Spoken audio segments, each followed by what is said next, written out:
with Carl, a 4x4 van, and I have an update on the shelter. I was out here yesterday unexpectedly, just took some time and made the first big improvement to the shelter. And I didn't have my camera, so I didn't record all that, but I'll show you kind of today. I got the new door cut in, and this is just tacked in right now temporarily. I haven't sealed it or permanently put it in yet, but yeah, this is the new door. And it's got a screen. Got a screen door built into it.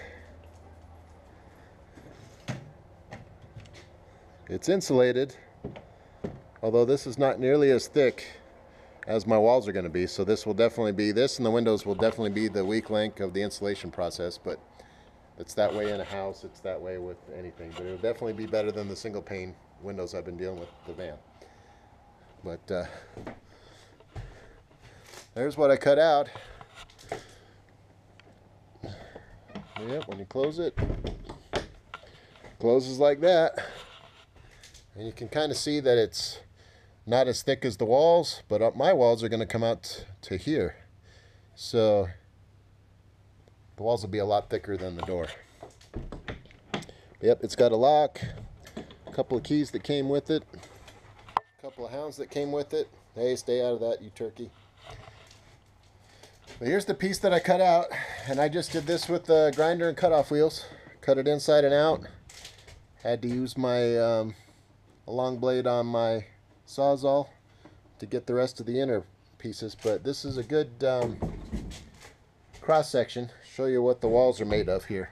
This is a good view of the cross section here. So you can see up at the top, it's full of foam insulation, sandwiched in aluminum. It was glued. I think I shook it loose when I cut it. And then in the lower sections of the wall where the perforations are, you have half as much foam, and then an air gap that they blew the forced air through. Came out the little holes here. And then I've heard that the ceiling is like this, and the floor doesn't have any insulation at all, so I'm gonna have to insulate that. But we'll find out when I cut in the roof vent. We'll find out what the ceiling is made of. But yeah, you can see there's the vertical aluminum arms where these rivets are. You can see it back there, and they've got holes cut through them so the air can flow through. Hopefully you can see that. So very solidly built. And really, it was a lot easier than I thought it would be. I mean, it took a little time to cut through because, like I said, I had to cut the outside, measure it, cut the outside, then come in, cut the inside. I drilled holes from the outside to mark where my edges were. Came in and cut the inside, and then a little fine cutting to make it just right. But yeah, it came out about where I drew it in on the inside here, so that's good. And that'll, you like it when a plan comes together.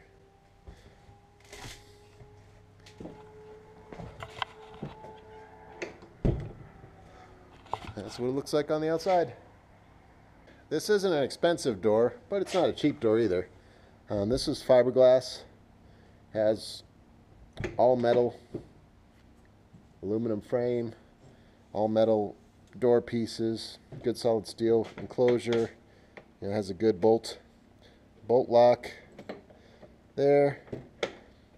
The screen door, you know, it's okay. It seems it's got good solid hinges and everything. 3 hinges going up. It seems a little flimsy, but you know, it's like an improved version of what you would see on an RV. I mean, it's nothing. Single pane. It's only single pane glass, rain glass, so you can't see directly through. But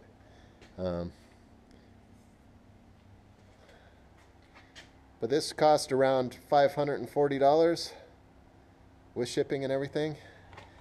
If you were to get something like the Europeans use for these expedition vehicles, a really solid, secure door, maybe with the window, but maybe with not. If you did get a window, it'd be double pane.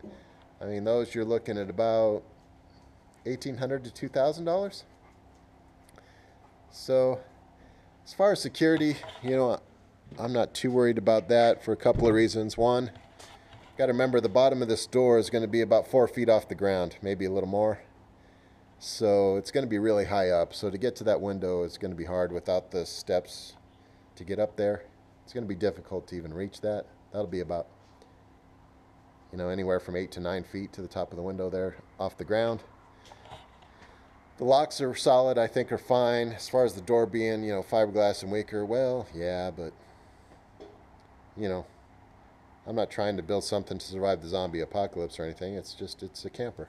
So I think it'll be just fine. It seems really solid. The quality seems good. The hinges, 3 large hinges, and they seem to be real strong and fine. So I think all in all, it's a good door. Not the best door, but a good door. And I just got that off Amazon. It's a Lippert. Lippert is the brand. And it's 70.5 inches tall by 24 inches wide. Could have gone a little taller, but I didn't see a reason, especially since you're climbing up from below. Coming out, I'm a little taller than the door, but not enough. Not enough to matter. So I think it'll be fine. So the first big step in the shelter build has come together. Like I said, it's just tacked in. I only have 2 screws, one on each side, holding it in right now. I'll take it out, and I've got a lot of work on the insulation and trim out to re-strengthen the edges and then seal the whole outside before I put the final screws in. But at least it's there, and we know how it's going to look, and it's going to work great, I think. And then I've already talked to my welder, and we're going to get rid of all this.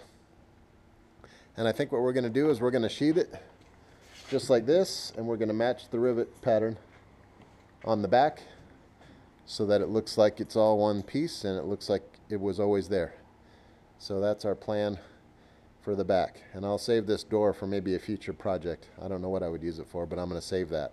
I'll save all of these. We'll cut these. Whatever can be saved off of the back here will be saved. But this will be a flat piece, just like this side was flat. This other sides were flat. So it'll look like it was always this way. Anyway, that's the update. Talk to you soon. Till next time.